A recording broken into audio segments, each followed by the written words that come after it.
Selamat pagi, Bapak dan Ibu guru hebat. Semoga senantiasa dalam keadaan sehat dan bahagia. Perkenalkan, nama saya Novi Irawati dari SMKNU Al-Barokah Babat. Izinkan saya menyampaikan aksi nyata topik kurikulum Merdeka pada pelatihan mandiri platform Merdeka Mengajar yang diselenggarakan oleh Kemendikbudristek. Platform Merdeka Mengajar dipersembahkan untuk mempermudah guru mengajar sesuai kemampuan murid, menyediakan pelatihan untuk meningkatkan kompetensi, serta berkarya untuk menginspirasi rekan sejawat. Aksi nyata kedua kurikulum Merdeka yaitu menyebarkan pemahaman mengapa kurikulum perlu berubah. Pada topik menyebarkan pemahaman mengapa kurikulum perlu berubah, untuk menjawab hal tersebut akan saya sampaikan terlebih dahulu topik kurikulum Merdeka Mengajar, yaitu 1. Pemahaman kurikulum dan pembelajaran. 2. Murid sebagai pusat pengembangan kurikulum. 3. Pembelajaran berdasarkan prinsip pembelajaran paradigma baru. 4. Struktur pembelajaran mendorong murid merdeka belajar.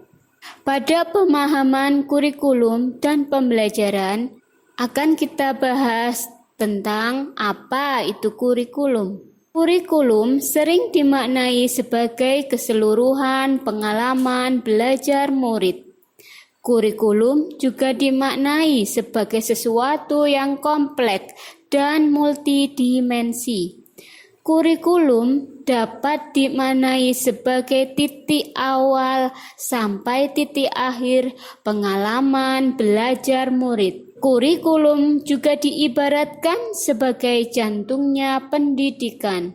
Jika jantungnya lemah, maka proses penyaluran darah akan tidak lancar.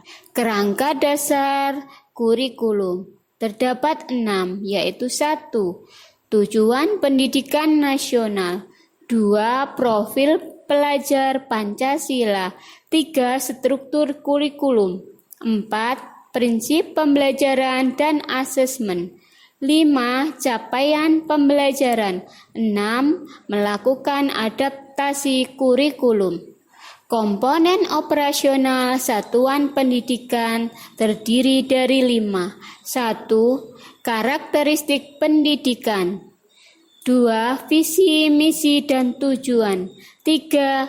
Perencanaan pembelajaran mencakup alur tujuan pembelajaran, asesmen, modul ajar, media ajar, juga program prioritas satuan pendidikan. 4. Perorganisasian pembelajaran mencakup muatan kurikulum, beban belajar, program intrakurikuler, ekstrakurikuler, dan proyek penguatan profil pelajar Pancasila.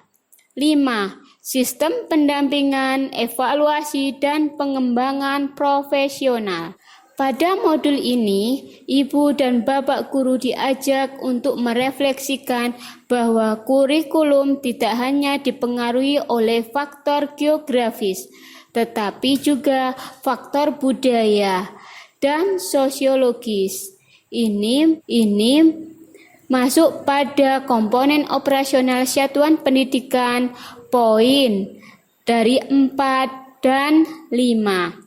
Keanekaragaman latar belakang dan kemampuan murid merupakan tolak ukur adaptasi kurikulum operasional satuan pendidikan, guna mengartikan setiap saat murid akan berkembang sesuai dengan zamannya.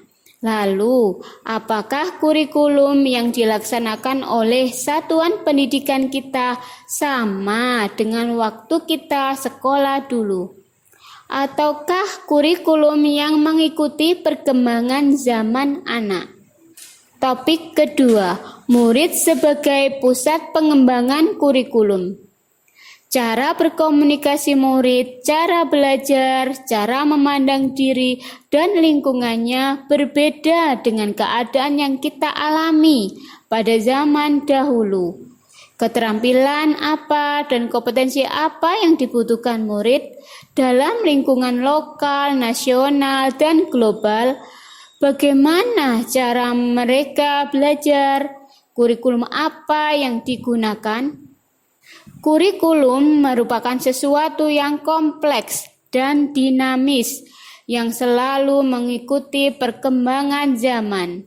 Pada modul ini, Ibu dan Bapak guru sama-sama akan belajar tentang kompetensi apa yang akan digunakan untuk murid, sampai proyeksi masa depan dan bagaimana cara mewujudkan atau mencapai kompetensi tersebut.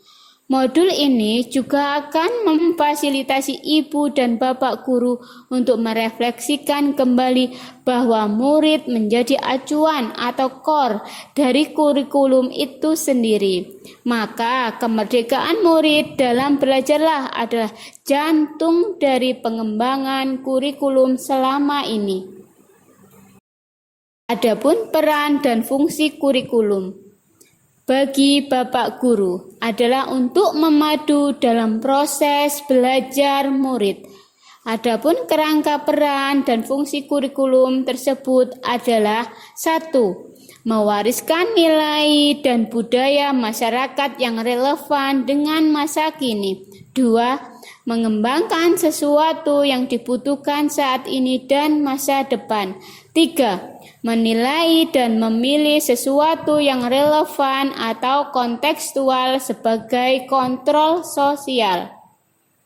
Topik 3. Pembelajaran berdasarkan prinsip pembelajaran paradigma baru. Terdapat 5 prinsip pembelajaran. Yang pertama, mempertimbangkan kebutuhan capaian belajar murid saat ini. Yang kedua, membangun kapasitas belajar murid menjadi pembelajar sepanjang hayat.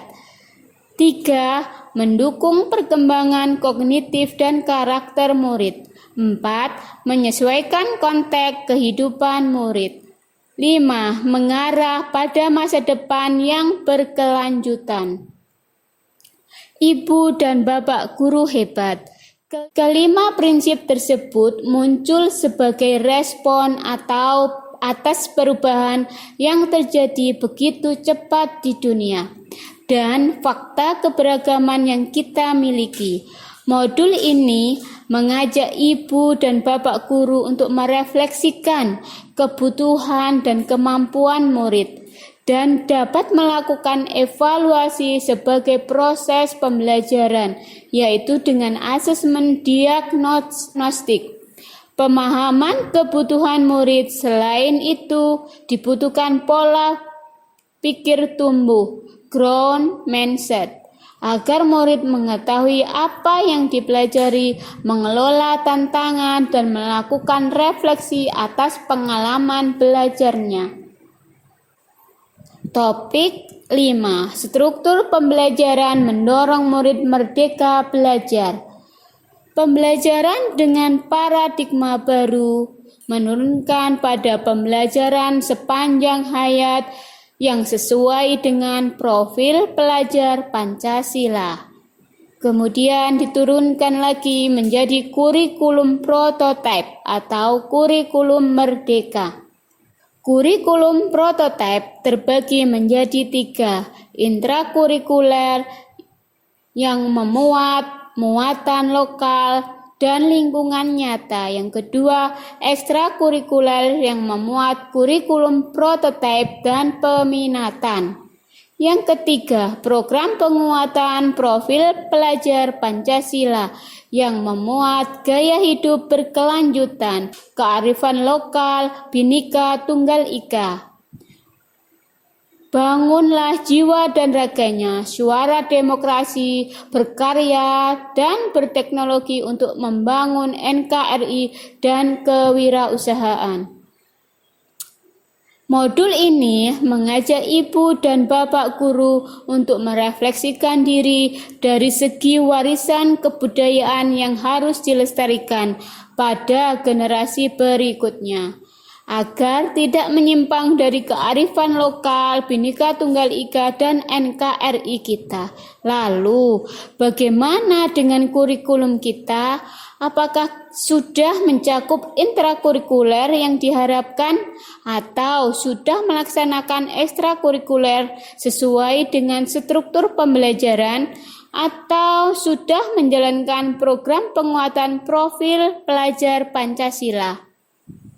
Selamat belajar Ibu dan Bapak guru hebat. Salam dan bahagia. Ibu dan Bapak guru mendengarkan dan menyimak presentasi saya tentang kurikulum Merdeka Mengajar. Saya meminta tolong untuk Ibu dan Bapak guru untuk mengisi form umpan balik pada kolom deskripsi dengan melanjutkan kalimat dari paparan yang disampaikan. Sebelumnya saya pikir ternyata langkah kecil yang akan saya lakukan setelah ini adalah terima kasih.